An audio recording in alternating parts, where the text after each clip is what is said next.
Hi, welcome to Infusion Health, the podcast. I'm comedian Chris Patrick, aka Self-Proclaimed Apartment, and I'm here with my co-host and significant other, Rach. Hey guys. Now today we got this is going to be interesting. He told me something about it.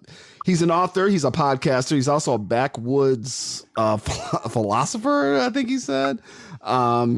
He's dealt with mental health issues, and he's going to talk to us about how we work through some of these mental health issues that some of us may. And I know Rach probably dealt with some dealing at the hospital. You know, that's why she had to change jobs. And my own personal demons, absolutely. Yeah, and her own personal demons. So let's bring him on. Mike, welcome to. His name's Mike Martin, and Michael, Mike, welcome to the show. Thanks for having me. Okay. Thanks for having me, guys. So you said author, podcaster, backwoods. What now? What was that again? Backwoods philosopher. Backwoods philosopher. So what exactly does a backwoods philosopher do?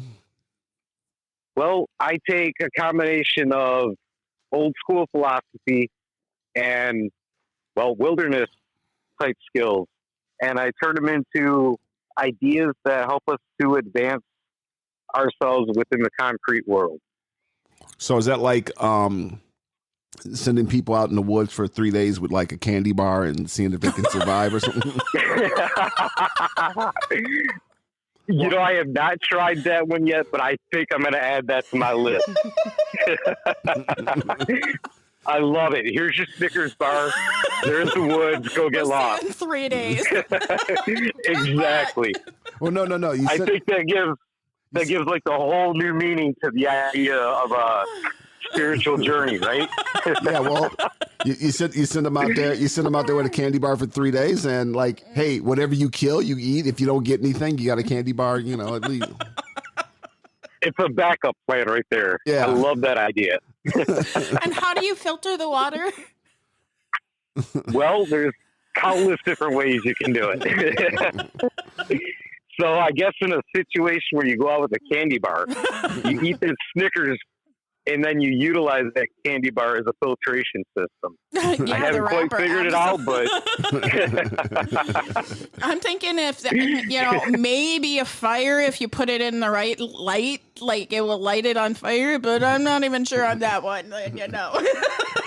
Well, I think the chocolate would melt over the fire, so there would go the idea of holding a canister. But then again, I guess you got your shoe. So. And that's if Chris was kind enough to give him shoes. Very, very true. I guess you could go totally naked and afraid with it. Yeah, that's what she watches. She watches Naked and Afraid. I don't watch Naked and Afraid. I get banned for life because I watch one show of it. Well, that's the thing, and that's the thing with Naked and Afraid, because sometimes I think like, okay, I can get the one thing. Should I take a knife? Should I take a bow and arrow? I mean, you know. See, and that gets back to like that idea that I really like to pound home is, you know, if you're going through the trail of life, mm-hmm. you come up to a mountain being like the idea of adversity, mm-hmm. and you just sit in the valley because you're afraid to climb it because you didn't bring any rope with you. Yeah. You know, in all reality, it's not about that rope that's sitting next in the garage because it didn't fit in the backpack. That the ability to get over that mountain is actually within the skill set that you carry internally because you've gone through life and you face different kind of adversity to get you ready for it. Mm-hmm. So you said you've dealt with some mental health issues. Mental health issues. What mental health issues have you dealt with? Oh, brother, I've been through the ringer. Depression and anxiety are the top two that I've really had to battle. And you know, through that, there was like no purpose or no self-worth or value within myself. And I always found that externally.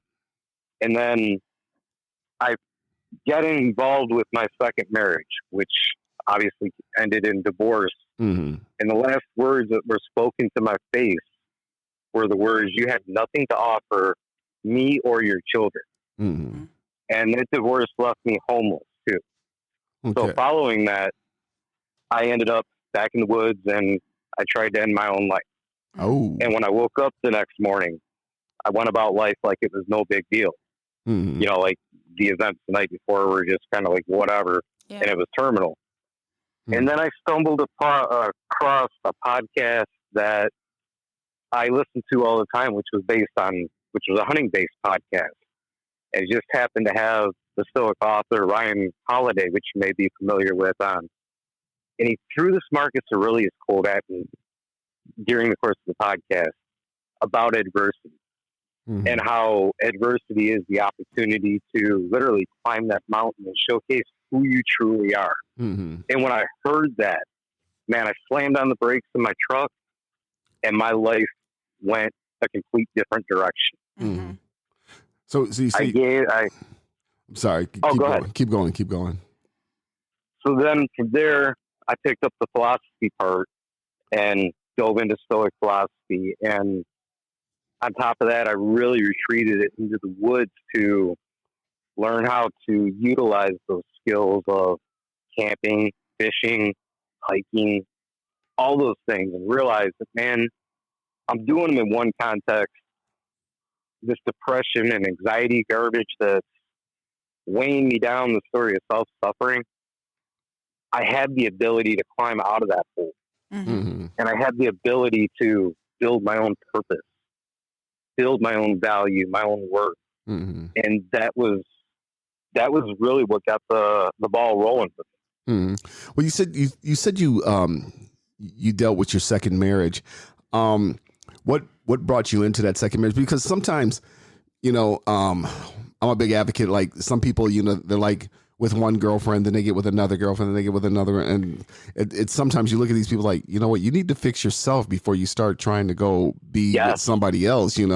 What was it about that got you through 2 marriages? It was that gap was really trying to replace that feeling of, man, I failed in the first one. Mm-hmm. Because you get married and you see it as this is going to be your family. Yeah. Mm-hmm. And then it all goes to hell and you're like, dude, failed. Yeah. And somebody comes along, puts the Band-Aid on it for you and you're good to go until that fails. Mm-hmm. And then you just keep on going with it until finally you hit that point where, the bridge isn't there anymore. Nobody's coming along to put that Band-Aid on. You've got to do it. Mm-hmm. Mm-hmm. And I think, when we hit that point, regardless of what's led you there, it's about understanding that everything you faced up to that moment is a teaching lesson. Mm-hmm. It was prescribed uniquely for you. Mm-hmm. And when you look at it that way, it offers this idea that there is a purpose for us to be here, because we're all put here for a purpose. Mm-hmm. Whether we want to acknowledge it or run from it, embrace it, whatever it is, we're here for a purpose, right? Mm-hmm. And it's when we face things like divorce, our own demons, addiction, whatever it is, it's on your shoulders. Mm-hmm. When we take that stuff out of the backpack and we put it down and we continue to hike forward, that we uncover our purpose is there. Mm-hmm. So there's a great, go ahead. Go ahead. This is great. You were going. I was going to say there's this really great Lakota story Mm-hmm. about the idea of uncovering purpose just by walking through life, where, this child was born to his mother and father. They had wanted children for many, many years. Mm-hmm. He was the only child. He wasn't, he was just there. He wasn't special. He wasn't Mm-hmm. spectacular. He could walk through the village and literally nobody would notice. And as he grew up, he won a wife. He had a daughter. He thought that to bring his daughter into the world was part of his purpose, but he was still alone and empty. So he would spend countless days hunting, hiking, getting to know the land very intimately. Mm-hmm. He came back from one of these adventures to find out that all the other men in camp had gone out on a war party. Mm-hmm. And the next day, one of the scouts came back to tell everybody that there was a rival war party on its way. Now, all that was in camp were the old men, women, some children, and obviously, as a group, they couldn't move very fast. Mm-hmm. You know, the war party being on horses would take them over very quickly. So they didn't know what to do. Well, this guy just happened to know, because he was so intimately connected with the land from his journey, Mm-hmm. that there was a trail that would lead them up a path that was very difficult to climb. And it was no more than days travel. They could get there and be safe, which is ultimately what they did. Mm-hmm. When the war party showed up, they couldn't get up, and they eventually turned around and left. Now, had he not embraced the struggle of the sadness and everything like that that comes with it. You. Are you still there? Yeah, I can hear you. Oh, it's fine. Okay. Yeah, but had he not embraced those aspects of the journey, he would not have been able to fill that purpose and help the rest of his tribe. Mm-hmm. And from there, they gave him a new name. They named him Good Trail, because obviously the trails that he knew were good, but it also put his life in a different direction, which was good. Mm-hmm. And he became more based off of that journey, embracing the struggle. So you said that's a Lakota story? Yes. So to the listeners out there, the Lakota tribe, they were around South Dakota, stuff like that. Crazy Horse was also Lakota, wasn't he? Yes, he was. Yeah. Just so the listeners out there know, that was a little bit of history. That was the same tribe. That was the same tribe Crazy Horse was part of. But dealing with mental health and dealing with nature. Like, had a thing last week. I was with my my nephew, and we were making apple pies, and I told him to take the apples. I said, take them outside and take them over to this garden area that we had from last year. And I go, just throw them in there. And I said, well, what happens is that when these apple skins and all these rot out, they're going to go into the earth, and they're going to feed the earth, and then that's going to help the soil. And I said, always remember, you take from the earth, you also got to give back to the earth. Yes, that's very beautifully said. But something you said earlier, knowing, that you need to work through that mental health. And, it can even be situational. I see on the neuroscience unit all the time for a person to wake up, finally understand they're out of their haze, they're out of their dementia, and now they have a decision to make. They can fall down the rabbit hole of feeling bad for themselves, or they can get up and start moving to the life that they used to have, or even better.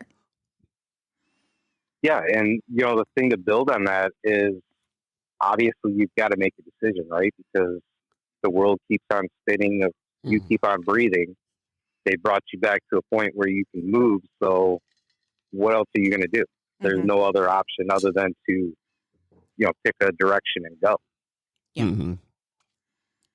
Yeah, well, and I think that's too with life. Like you were talking about peaks and valleys. There are going to be peaks and valleys in your life, but how you get through the valleys is what's going to get you up to the peaks. Absolutely, and that's where to bring it back into the wilderness on a trail. It's not about the equipment that you pack. You can go to Cabela's and buy top dollar gear, and all it does is make the trip a little bit easier. Mm-hmm. You still got to lace up the boots, carry all those supplies, and put one foot in front of the other and go. Mm-hmm. Absolutely. Mm-hmm. But when you're out there, I'm not really much of a camper. Super 8 is roughing it for me. Yeah, he said me and the kids can pitch a tent as long as there's a hotel nearby.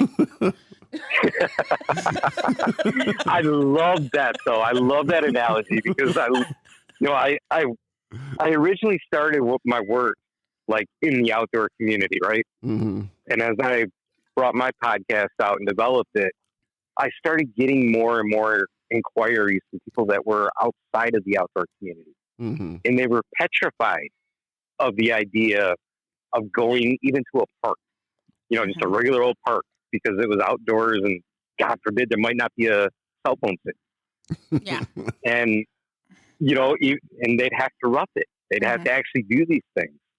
And when they started to do these things, it started to bring up really one of the most fundamental aspects for dealing with your mental health. And that's this idea of I can.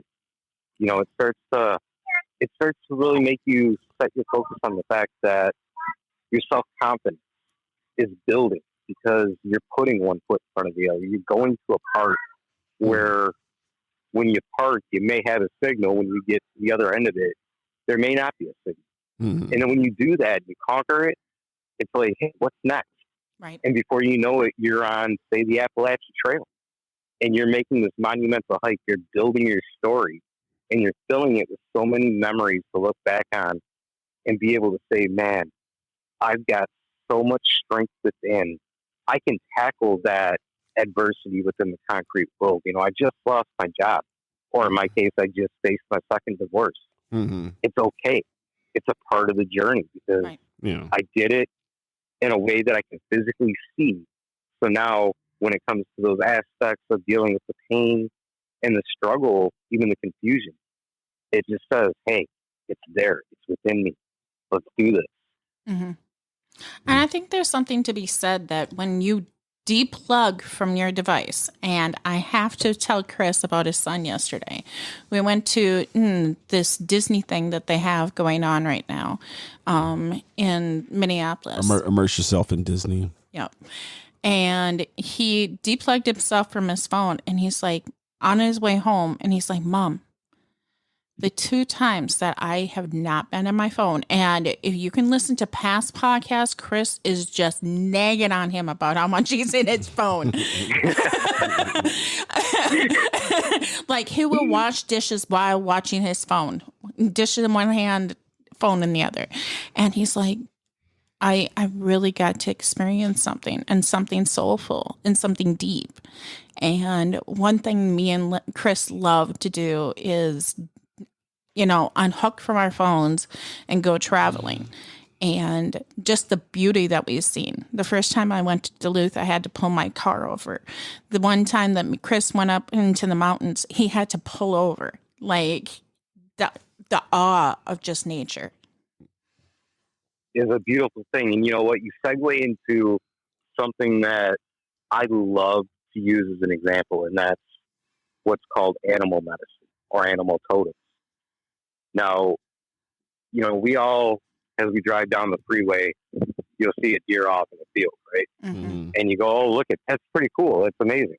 Well, last year during hunting season, during deer hunting season, in the height of their breeding season, which is called the rut, it was miserably cold. Let me tell you, standing up in that tree in the middle of a blizzard, and this beautiful young buck come through. And at the time, in my daily life, I'm really battling with anxiety. So that's kind of in the foreground, but I had never seen him before.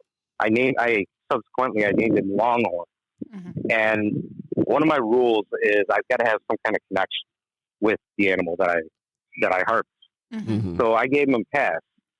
And being the conditions that day, I'm standing there in that tree thinking to myself, what am I doing? I call myself a hunter, but I'm refusing to take this beautiful shot that's just, it's perfect. Yeah. So what am I doing? And I'm standing there watching Longhorn. And I'm thinking to myself, in all reality, that he is on the menu for everything that walks this earth, from, bears, coyotes, wolves, to even humans. Yeah. And yet he has this mission, which is during the rut to breed, to further his species, regardless of the situation. Now, he let his guard down that day because he was fully engaged in what he was supposed to be doing, knowing very well in the back of his mind that if he got in a situation that he perceived to be dangerous, he has the skills, he has the abilities to either face it head on or get out of there and keep himself safe. Mm-hmm. Now, granted, an anxiety attack is not in reality, outside of that story of suffering, a life and death situation, right? Right. In our minds, it feels that way. Absolutely. You know, we damn well see it as, Yeah. man, I could die right this very second. Mm-hmm. But, you know, to look at a beautiful animal like a deer and say, hey, he is out here doing his cause, his purpose, his, you know, his job in life, knowing that that skill is there. If I step outside of the story that I'm telling myself in my head because I'm having that panic attack about, you know, whatever the case may be, getting up on stage to give a presentation, Mm-hmm. talking to a new coworker, going into a story. If a a deer that can't make up a story can face all those challenges and Mm-hmm. still rely on himself, I can do the same thing. Right. And that goes for each and every one of us. Mm-hmm. Mm-hmm. Yeah. Mm-hmm. Well, that's interesting too, because especially being in Minnesota, I got a lot of friends who deer hunt, and I love deer meat, and I was like, Exactly. yeah, bring me back some deer steaks. And I've told people, I said, I love deer meat. I said, but I just can't see myself killing one. And they're like, why not? I'm like, and I understand, hunting, thins out the herd, and you don't want to hit them with your car and stuff like that. I said, Right. but it's my thing is that why am I shooting him? Because he's out in the woods, he's doing his things, but then here I come with a gun and have to shoot him. It's just like, and then have to see him die and stuff like that. It's like I just can't eat it. It's like, well, but when my friends go hunt and bring me steak, I didn't see you kill it, but yeah, I just can't see myself shooting one. Yeah, and that's the beauty of hunting, is the ability to actually physically play a role in that circle of life. Mm-hmm. Regardless of anybody's view on hunting. Right. As far as, man, going out and taking an animal down, what, that happens in nature every single day. Yeah. And it may not be as humane and as beautiful as, or not beautiful, but for lack of another word, easy as the way that we do it. It could be, much worse. And it's just understanding that, we are, regardless of how we tame the earth, we are still a part of the whole circle. Mm-hmm. Well, yeah. Well, you got. I mean, you can look at the as far as hunting and stuff like that. But then when you look at what we do, as far as food processing, taking cows and having cows in cages, and they're not able to run, they're not able to move around or anything like that. Or what we would do to our chickens. Yeah, and doing that for food, for consumption, for that. I mean, you can look at hunting, but then when you look at the other way we do it too, that's not exactly humane either. Exactly. And sometimes, it's all a part of the process. You can even bring that back into the world of mental health. Mm-hmm. Sometimes you gotta weigh the values or, the options and look at what's going to be the easiest course. Mm-hmm. What's really fulfilling your direction. Because if you look at it from a meat standpoint, we've got to eat. Mm-hmm. We're never all going to see eye to eye on how we get our meat, but we need it. Yeah. So it's almost like which demon do you feed? Which of the two wolves is going to win the battle? Yeah. And I think it's okay to be a meat eater, but I also recently heard the story of this person who continuously ate processed foods and, the more unnatural way of over harvesting chickens and doing all the stuff that they do to chickens and cows and stuff like that. And it builds anxiety in the animal. And with that anxiety, some of that emotion can go into the human. So yeah, then there was a really good interview that I heard a few years back about that whole process, from when the animal is actually shot and harvested until it is ready to be processed, and it does actually affect the meat. Mm.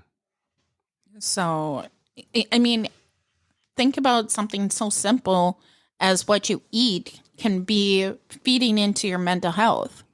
More long, just old school hunting and eating what you need and not doing all this other stuff to your food. The more I learn about water, the more I learn about natural foods.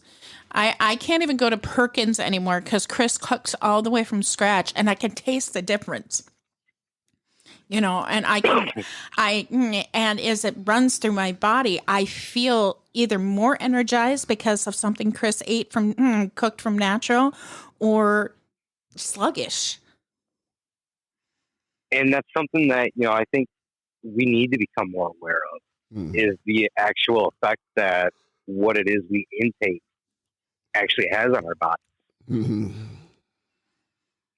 And a lot of us miss that. And that's I think that's one of the things that you really get out of hunting or even fishing, is when you go out and you actually do the hands-on part of the process. Yeah.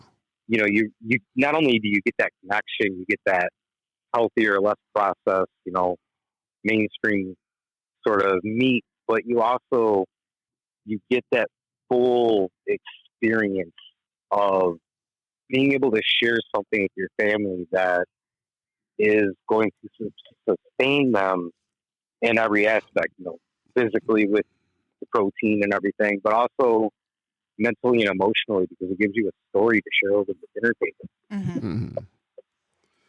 And that's the thing with natural cooking, with scratch cooking like I do.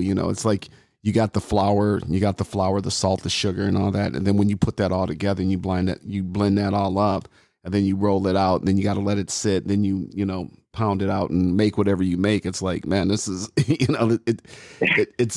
a creation. It's something that's not like, yes. And sure, I can run across the street to the store and buy it, and it's already made for me. Throw it in the oven, but it's like when you do it from scratch, it's just another taste, another thing, another experience that you're eating. And I think that's passing down to the next generation, being our children. The idea that it's great to actually do the work, go through the process. Mm-hmm. Absolutely. Well, and that was the thing with fishing too, because the Native Americans fish, but then I'm not sure, but when they cut the heads off, we did this, we scaled it, we cut the head, but hey, we can bury this back into the soil, refeed the soil, and then that can give us more plants and more stuff. And that's what I meant too with my nephew, is that when you take from the earth, you also got to give back to the earth. It's an exchange, and that's going to help the earth, and that's going to help us. That's one of those like physical, I can see type expressions of the circle within us. Finding balance, and being an active participant. Mm-hmm. And that's things too, like even like when I make eggs, scrambled eggs, I take the shells, smash them up, and I throw them out on the lawn. I said, well, when the guy comes to mow the lawn, those shells are going to get worked back into the lawn, and that's going to help feed the soil, and that's going to help feed the grass. Right, and you come out and you celebrate the fact that your grass is a little bit greener than the guy that lives next door to you. Yeah, but these are. I mean, it boils down to that idea of celebrating the idea of spirit and energy. Mm-hmm. Mm-hmm. That's exactly what I was going to touch base on. The Native Americans had it right when they were killing and hunting. They used every single part. Absolutely, from dinner all the way to a tepee to the utensils that they went out and continued to hunt and fish with and gather. Mm-hmm. It was everything. The stuff they didn't use, they buried or did. But yeah, Rachel's right. Yeah. And I think it's important bringing it back to mental health before we leave with you, Mike, is you need to know deep down inside you what parts need to be used on what to get you to the proper mental health. And I'm not talking about the social icon of what normal is. You need to know what your normal is. My daughter once told me, she's like, Mom, I'm way different than anybody else in this world. And I said, that's what people don't understand. You're way different is more normal than the stereotypical type. That is very, very beautifully said. That is one of the most powerful pieces of wisdom that any of us can be lucky enough to fully understand. Okay, well, Mike, this has been a definitely interesting conversation. Are you? It's been a lot of fun. Oh yeah. Are you calling from the woods right now, or? Yes, I'm actually out in the field right now. I spent the bulk of the day out on the water. You know, it wasn't exactly the busiest and most successful day, but it was a lot of fun. And now I'm back at camp. You know, getting ready to prepare a fire and do some camp chores and enjoy a nice, peaceful night. Oh, okay. Yeah, the reception's really good from. Oh yeah. Well, like I heard, brother, you were getting the dishes and everything, all the chores done around the house. That's what I'm out here doing now. Yeah, I'm about to make. I made some apple pies last week, so I'm about to make some more for some friends. So I make these little mini apple pies. So I'm getting ready to carve up some apples and stuff like that to get them ready. Beautiful. Yeah. But yeah, this definitely been a fun and interesting conversation. And I'll let Rach close us out. All right, you guys, we come to an end again. And thank you, Mike, so much for joining us. I want to say to you guys that, you know, you don't have to do the social norm. You can find out what really works for you. And even if you just walk outside, breathe the fresh air, and get a little bit of that vitamin D, you're doing better than you did yesterday. Have a great one. Take it easy.